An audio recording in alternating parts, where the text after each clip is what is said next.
咁嘅入球數字可能會偏高。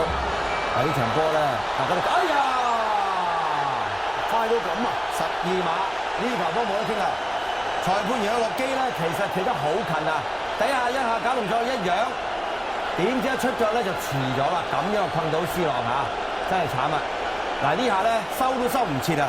唉，出咗事添，用個拿祖就係拿祖費蘭迪斯啊！嗱睇睇都真係有困到嘅，一打咗2分鐘已經有幾次上腳嘅斯朗拿度好活躍，全場奔走去攞波踢，亦都第一次入到禁區咧，就俾佢搏到一個極刑。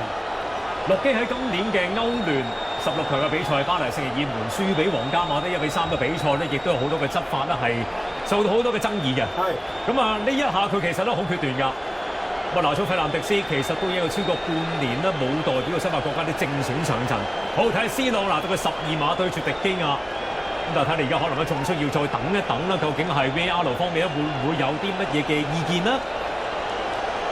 應該冇問題啦，因為如果有咧，球證就會撳住你耳仔，等我聽埋先嚇。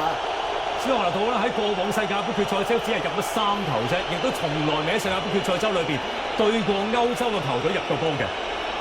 第14場嘅世界盃嘅決賽周比賽，會入到第4球啦，冇問題，1比0。第一次喺世界盃決賽周裏邊對住嘅歐洲球隊，斯朗拿度有波入，3分半鐘嘅時間啫。咁當然啦，呢個亦都似乎係幾關係到啦，拿祖費蘭迪斯嗰個嘅國家隊嘅有少少經驗啦，同埋佢嘅狀態嘅問題啦。